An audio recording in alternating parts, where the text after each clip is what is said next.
السلام علیکم ورحمۃ اللہ وبرکاتہ۔ الحمد للہ وحدہ والصلاة والسلام علی من لا نبی بعدہ،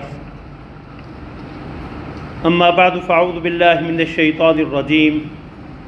بسم اللہ الرحمن الرحیم۔ الذین ان مکناہم فی الارض اقاموا الصلاة وآتوا الزکاة وامروا بالمعروف ونہوا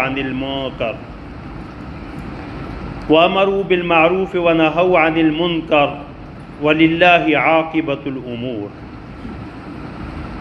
صدق اللہ العظیم۔ اللہم صلی علی محمد وعلی آل محمد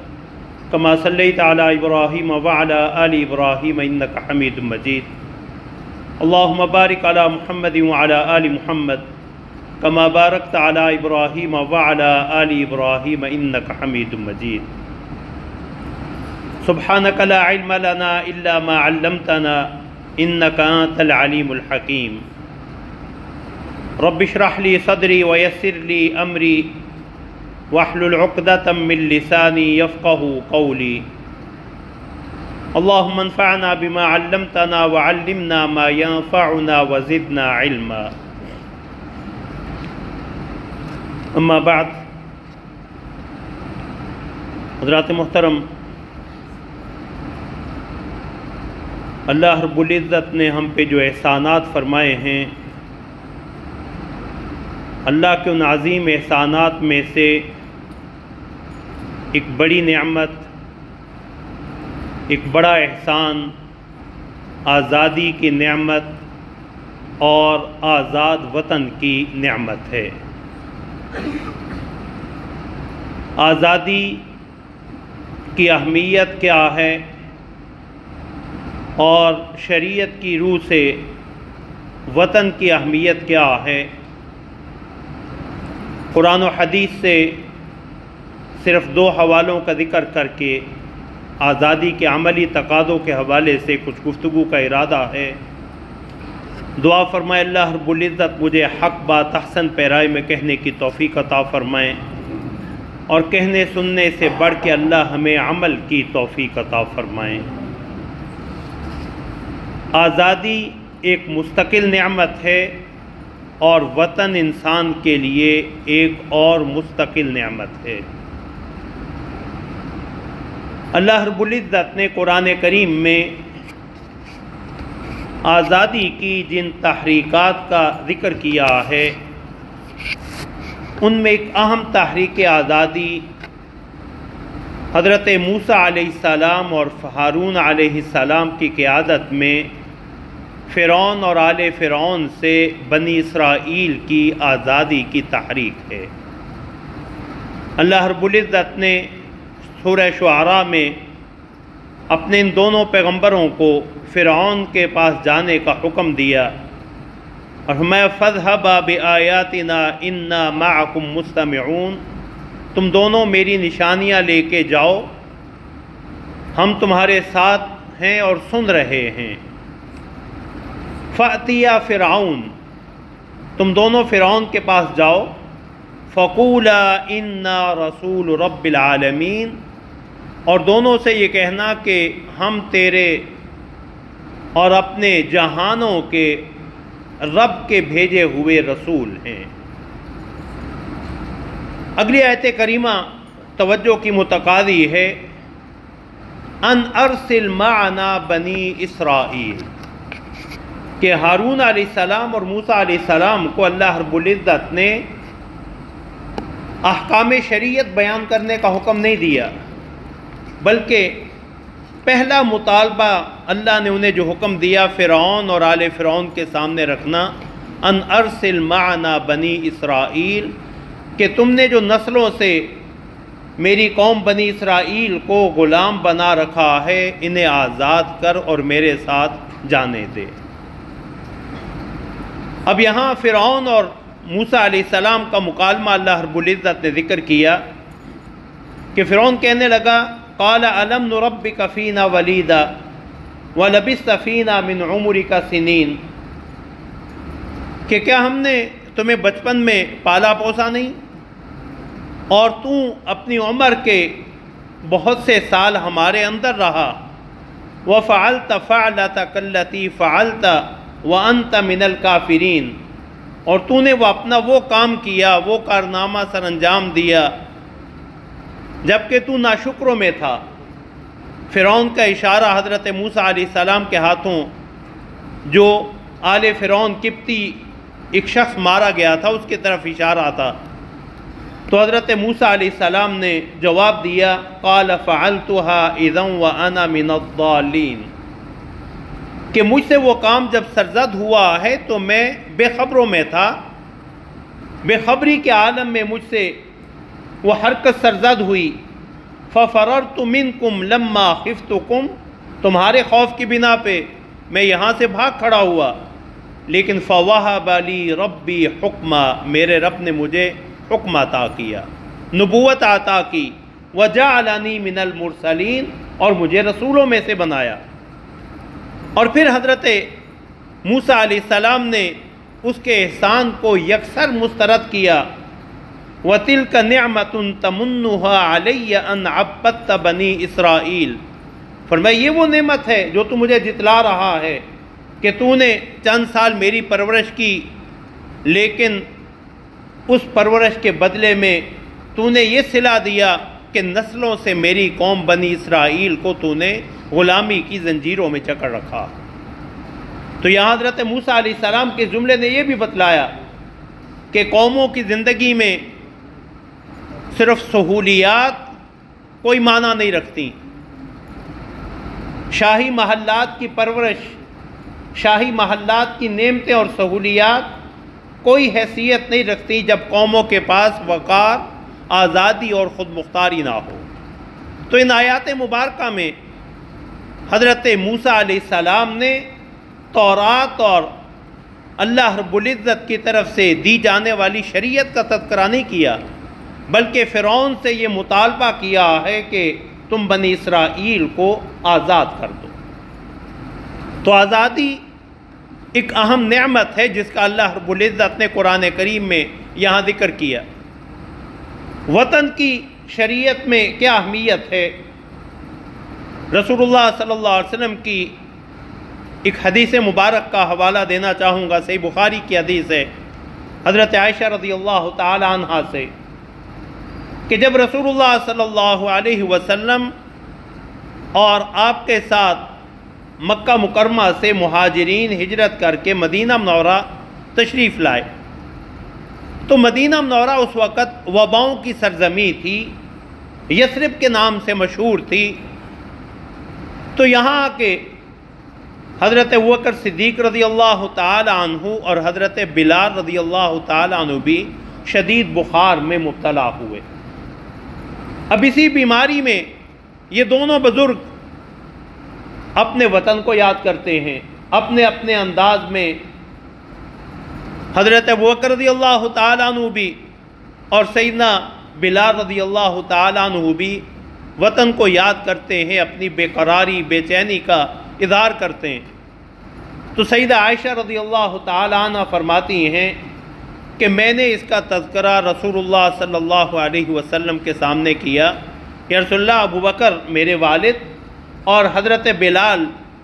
مدینہ منورہ آ کے بیمار پڑ گئے اور وہ اپنے وطن کو بڑا یاد کرتے ہیں، مکہ کو بڑا یاد کرتے ہیں۔ تو رسول اللہ صلی اللہ علیہ وسلم نے دعا کے لیے ہاتھ اٹھائے اور فرمایا، اللہ کے حضور یہ درخواست کی، اللہم حبب الینا المدینۃ کحبنا مکۃ او اشد، یا اللہ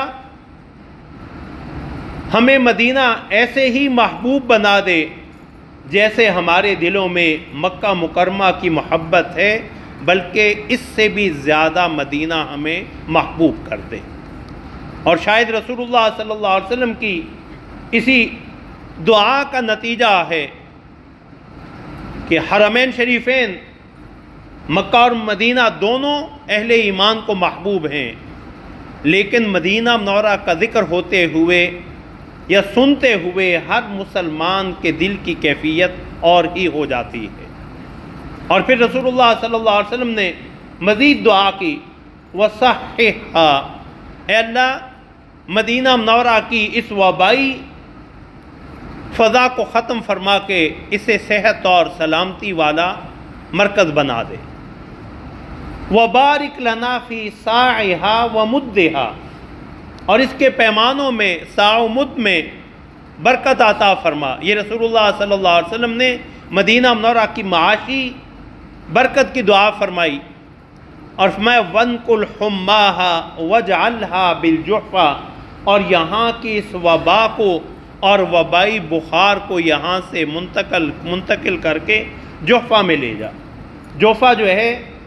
مکہ مکرمہ اور مدینہ منورہ کے درمیان ایک آبادی ہے، اور یہ اس وقت مشرکین کا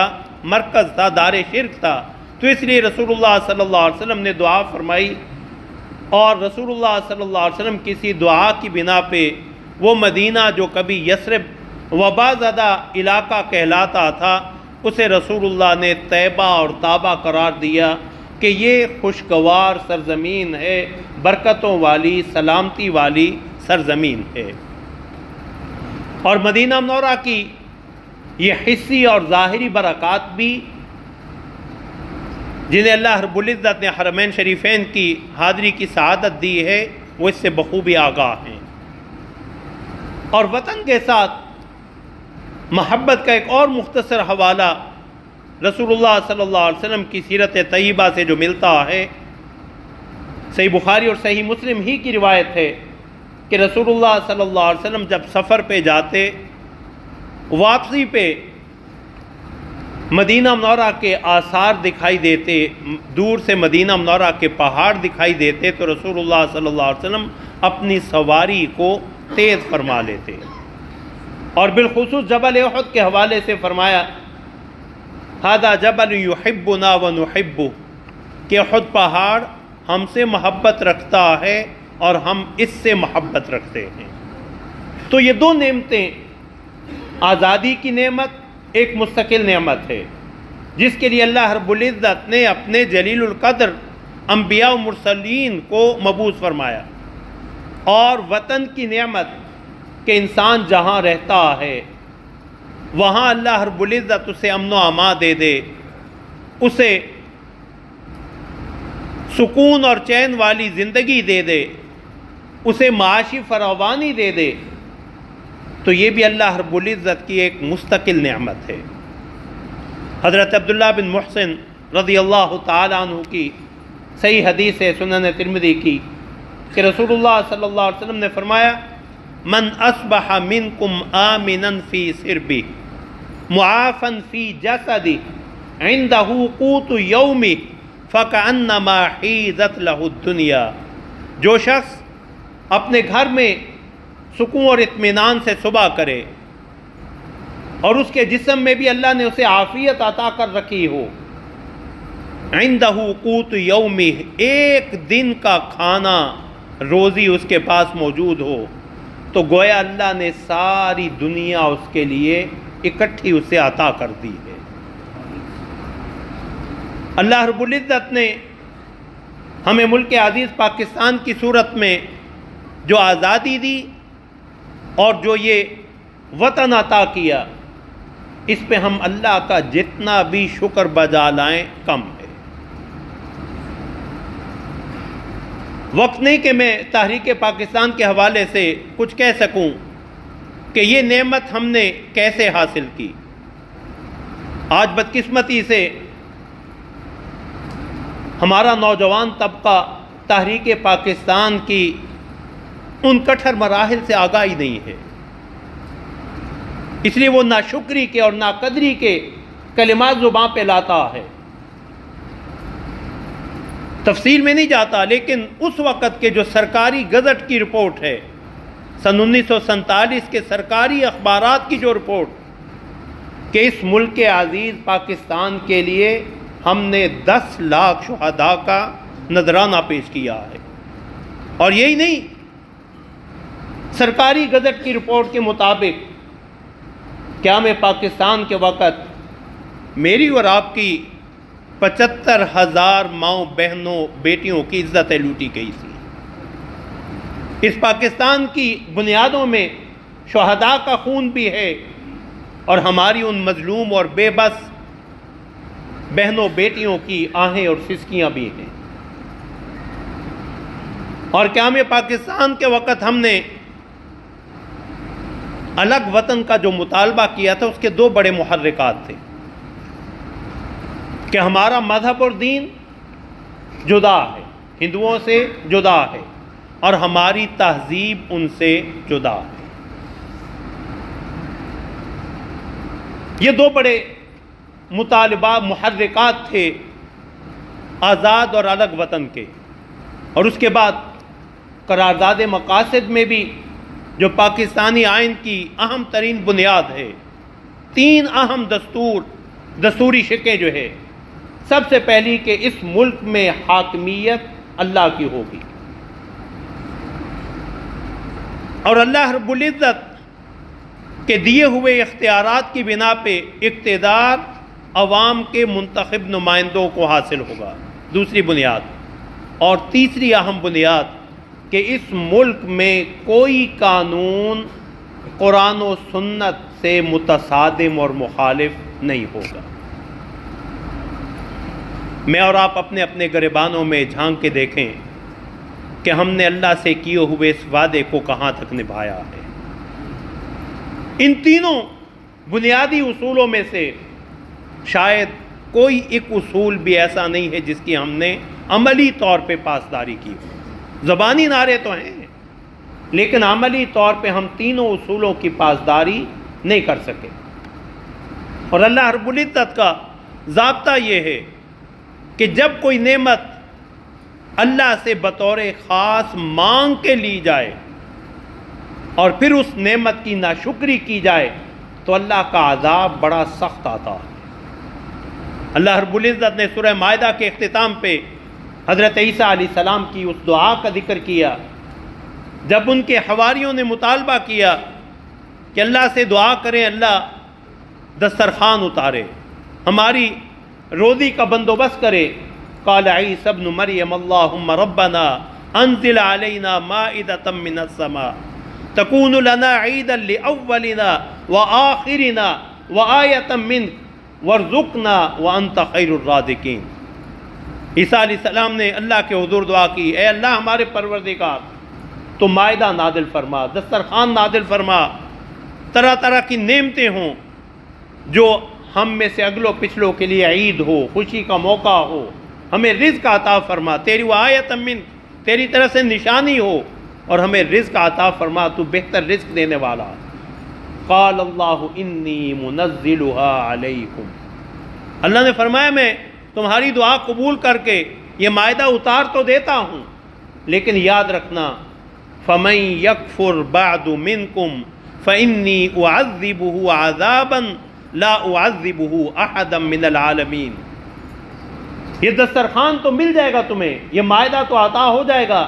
لیکن اس کے بعد جس نے ناشکری کی میں اسے ایسا عذاب دوں گا کہ جہاں والوں میں سے میں نے کسی کو ایسا عذاب نہیں دیا ہو۔ اللہ رب العزت نے ہمیں یہ عظیم نعمت عطا فرمائی، آزادی کی صورت میں بھی اور وطن کی صورت میں بھی۔ اب اس آزادی کے کچھ عملی تقاضے ہیں۔ سب سے پہلا تقاضا قرآن و حدیث کی روشنی میں نعمتوں کی بقا اور اس میں اضافے کے لیے اللہ رب العزت کا شکر بجا لانا۔ اس عظیم نعمت پہ ہم اللہ کا شکر ادا کریں۔ اللہ کا ضابطہ یہ ہے لَإِن شَكَرْتُمْ لَأَزِيدَنَّكُمْ وَلَإِن كَفَرْتُمْ إِنَّ عَذَابِي لَشَدِيدٌ۔ اگر شکر بجا لاؤ گے میں نعمتیں بڑھاؤں گا، اور اگر ناشکری کرو گے تو یاد رکھنا میرا عذاب، میری پکڑ بھی بڑی سخت ہے۔ اللہ رب العزت نے دوسری جگہ ارشاد فرمایا وَلَوْ أَنَّ أَهْلَ الْقُرَىٰ آمَنُوا وَاتَّقَوْا لَفَتَحْنَا عَلَيْهِمْ بَرَكَاتٍ مِّنَ السَّمَاءِ وَالْأَرْضِ وَلَكِنْ كَذَّبُوا فَأَخَذْنَاهُمْ بِمَا كَانُوا يَكْسِبُونَ کہ اگر یہ بستیوں والے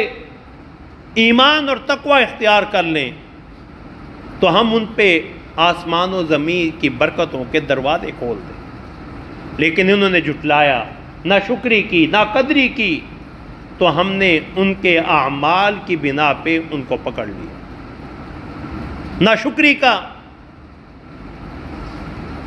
ایک انجام اور ایک سزا ہم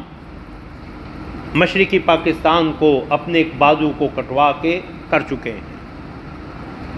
کہ ہمارے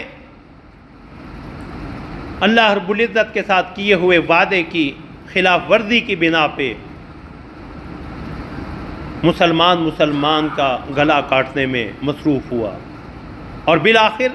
بنگلہ دیش کی صورت میں جو ہے وہ مشرقی پاکستان کو ہم سے الگ کر دیا گیا۔ شکر کے کچھ تو شکر یہ ہے کہ ہم زبان سے شکر ادا کریں، اپنے عمل سے شکر ادا کرنا یہ سب سے زیادہ اہم ہے۔ اللہ رب العزت نے حضرت داؤد علیہ السلام اور آل داؤد پہ اپنے احسانات جتلانے کے بعد فرمایا اعملوا آل داؤد شکرا، آل داؤد اللہ کا شکر بجانے کے لیے عمل کرو۔ امام راضی رحمۃ اللہ علیہ، امام آلوسی رحمۃ اللہ علیہ نے لکھا ہے کہ کسی بھی نعمت کی حقیقی شکر یہ ہے کہ انسان اس نعمت کو اللہ رب العزت کی رضا میں استعمال کرے، اللہ کی نافرمانی میں استعمال نہ کرے۔ اللہ رب العزت نے قرآن کریم میں ہی ہمیں بتلایا، سورہ حج کی جو آیت کریمہ میں نے تلاوت کی، کہ اللہ آزادی دیں، زمین میں اقتدار اور حکومت دیں، آزاد وطن دیں، تو کیا کرنا چاہیے؟ الذین ان مکناہم فی الارض، جنہیں ہم زمین میں جگہ دیں، اقتدار دیں، حکومت دیں، اختیار دیں، اقاموا الصلاۃ، وہ نماز قائم کرتے ہیں، وآتوا الزکاۃ، اور زکوٰۃ ادا کرتے ہیں، وَأَمَرُوا بِالْمَعْرُوفِ وَنَهَوْا عَنِ الْمُنْكَرِ، اور اچھائی کا حکم دیتے ہیں اور برائی سے روکتے ہیں۔ وَلِلَّهِ عَاقِبَةُ الْأُمُورِ، اور اللہ کے لیے ہی تمام امور کا انجام ہے، اللہ کے اختیار میں ہی تمام امور کا انجام ہے۔ اور اسی نعمت کی ناقدری کی بنا پہ معاذ اللہ ہم اگر اپنے اجتماعی حالات پہ اور اس ملک عزیز کے آئے روز مسائل میں گھرنے کا سبب اگر تلاش کرنا چاہتے ہیں تو وہ یہ ہے کہ ہم نے اپنی حرکتوں سے، اپنے اعمال سے اپنے رب کو ناراض کر رکھا۔ 3 بڑی نشانیاں قرآن و حدیث میں اللہ رب العزت کی ناراضگی کی حضرات علماء نے بیان کی: باہمی اختلاف اور ناچاکی۔ آج ہم لسانی، قومی، صوبائی، مذہبی اور سیاسی اختلافات نہیں بلکہ تعصبات کا شکار ہیں کہ آج ان بنیادوں پہ مسلمان بھائی کی جان اور عزت کے در پہ ہے۔ پیغمبر صلی اللہ علیہ وسلم نے فرمایا تھا: لا ترجعوا بعدی کفارا یضربوا رقاب بعضکم بعض، دیکھو نا میرے بعد کفر کی طرف نہ لوٹنا کہ ایک دوسرے کی گردنیں اڑاتے رہنا۔ آج بدقسمتی سے پاکستانی کا دشمن، ہم نے اپنی خود ساختہ جو ہے وہ اختلافات اور کی بنا پہ قوم کو تقسیم کر رکھا۔ دوسری بڑی علامت اللہ کی ناراضگی کی بدتر لوگوں کا مسلط ہو جانا۔ حدیث میں آتا ہے، رسول اللہ صلی اللہ علیہ وسلم نے فرمایا، حضرت ابو ہریرہ اور حضرت عمر ابن خطاب رضی اللہ تعالیٰ عنہما دونوں سے یہ روایت مروی کہ رسول اللہ صلی اللہ علیہ وسلم نے فرمایا: لَتَأْمُرُنَّ بِالْمَعْرُوفِ وَلَتَنْهَوُنَّ عَنِ الْمُنْكَرِ، کہ تم اچھائی کا حکم دیتے رہو اور برائی سے روکتے رہو، اور اگر تم ایسا نہیں کرو گے تو لَيُسَلِّطَنَّ اللَّهُ عَلَيْكُمْ شِرَارَكُمْ، اللہ تمہارے بدترین لوگوں کو تمہارے اوپر مسلط کر دیں گے۔ تیسری بڑی علامت: ثم يدعو خياركم فلا يستجاب لكم، تم میں سے جو نیک لوگ ہوں گے وہ بھی اللہ کے حضور دعائیں کریں گے، لیکن اجتماعی بگاڑ اس قدر پیدا ہو چکا ہوگا کہ اللہ ان لوگوں کی دعا بھی قبول نہیں فرمائے گا۔ تو سب سے پہلا عملی تقاضا یہ ہے کہ ہم اس آزادی کی قدر کریں۔ دوسرا بڑا تقاضا اس آزادی کی نعمت کا اور اس آزاد وطن کی نعمت کا، اس کی آزادی کی حفاظت اور تکمیل ہے۔ حفاظت اور تکمیل کہ اللہ نے جو سرزمی دی ہے اس کے چپے چپے کی حفاظت کرنا یہ ہمارا قومی فریضہ بھی ہے، شرعی فریضہ بھی ہے۔ اور تکمیل کیا ہے کہ جب ہم نے پاکستان ہمارے اکابر نے حاصل کیا تھا، اس وقت جو پاکستان کا نقشہ تھا وہ نقشہ تو ہم مکمل کریں۔ کشمیر اس کا حصہ تھا یا نہیں؟ کشمیر کی آزادی کے لیے ہمیں اپنی ساری توانائیاں صرف کرنا ہوں گی۔ تیسرا بڑا تقاضا، جن مقاصد کے لیے ہم نے یہ ملک حاصل کیا تھا ان مقاصد کی تکمیل کے لیے اپنا اپنا کردار ادا کرنا، انفرادی طور پہ اور اجتماعی طور پہ۔ ہم بدقسمتی سے سارا ملبہ ارباب اقتدار پہ ڈال کے فارغ ہو جاتے ہیں۔ نماز قائم کرنا، زکوٰۃ ادا کرنا، امر بالمعروف اور نہی عن المنکر، یہ سارے کے سارے انفرادی کام بھی ہیں۔ نماز قائم کرنا، اپنے گھر میں نماز کو، اپنے دفتر میں نماز کو، فیکٹری میں نماز کو، زکوٰۃ کی ادائیگی، اچھائی کا حکم، برائی سے روکنا، یہ انفرادی کام بھی ہے، اجتماعی کام بھی۔ جن مقاصد کے لیے ہم نے یہ ملک حاصل کیا تھا ان مقاصد کی تکمیل کے لیے اپنی توانائیاں صرف کرنا۔ اور اللہ کا ضابطہ یہ، ہم اپنی سابقہ غلطیوں پہ اللہ کے حضور معافی بھی مانگیں، اللہ کی طرف رجوع کریں، استغفار کریں اور اپنی ان غلطیوں کی اصلاح کی کوشش کریں۔ قرآن کا ضابطہ یہ ہے کہ جو قوم اپنی اصلاح کی کوشش میں لگ جاتی ہے اللہ کا عذاب ان پہ نہیں آیا کرتا۔ سورہ ہود میں اللہ رب العزت نے ارشاد فرمایا وَمَا كَانَ رَبُّكَ لِيُهْلِكَ الْقُرَىٰ بِظُلْمٍ وَهُمْ مُصْلِحُونَ، کہ اللہ بستیوں کو ان کے ظلم کی بنا پہ ہلاک نہیں کرتا جبکہ وہ اصلاح کی کوشش میں لگے ہوئے ہوں۔ چوتھا بڑا عملی تقاضا یہ ہے کہ اس ملک کی ہمہ جہت ترقی کے لیے ہم اپنا کردار ادا کریں، وہ علمی ترقی ہو، معاشی ترقی ہو، اسلام کے عادلانہ نظام عدل کا قیام ہو، اور اس ملک کے لیے اپنی تمام تر صلاحیتیں بروئے کار لانا۔ صرف حضرت ابراہیم علیہ السلام کی دعا کا حوالہ اس حوالے سے دیکھیں کہ ابراہیم علیہ السلام نے جب بیت اللہ بنایا، مکہ کی بے آب و گیا وادی کو آباد کیا، تو اللہ کے حضور جو دعائیں کیں، رب اجعل ھذا بلدا آمنا، اللہ اس شہر کو امن والا بنا دے۔ اس ملک میں امن و امان کا نفاذ یہ ہم سب کی انفرادی اور قومی ذمہ داری ہے۔ وَارْزُقْ أَهْلَهُ مِنَ الثَّمَرَاتِ، یہاں کے باسیوں کو ہر قسم کے پھل عطا کر، پیداوار عطا کر، معاشی ترقی کے لیے اپنا کردار ادا کرنا یہ بھی ہماری ذمہ داری ہے۔ اور مضبوط معیشت کے لیے قرآن و حدیث کی روشنی میں دو چیزیں ذہن میں رکھیں، انفرادی طور پہ امانت و دیانت کے بغیر کوئی معیشت ترقی نہیں کر سکتی، اور اجتماعی طور پہ جب تک غیر سودی نظام نہیں ہوگا اس وقت تک کوئی ملک ترقی نہیں کر سکتا۔ اسلام کا نظام عدل قائم کرنا، ان الدین عند اللہ الاسلام، ابراہیم علیہ السلام نے اس کے لیے دعا کی ربنا وجعلنا مسلمین لک ومن ذریتی امۃ مسلمۃ لک، اے اللہ مجھے میرے بیٹے اسماعیل کو بھی اپنا فرما بردار رکھنا اور میری ذریت میں بھی ایک فرما بردار امت پیدا فرما۔ اور علمی ترقی کی بنیاد حضرت ابراہیم علیہ السلام کی وہ دعا ہے جب انہوں نے رسول اللہ صلی اللہ علیہ وسلم کی بعثت کی دعا اللہ کے حضور کی، ربنا وابعث فیہم رسولا منہم یتلو علیہم آیاتک ویعلمہم الکتاب والحکمہ ویزکیہم انک انت العزیز الحکیم۔ اے اللہ میں نے یہ گھر بنا دیا لیکن اس گھر کی حقیقی آبادی کے لیے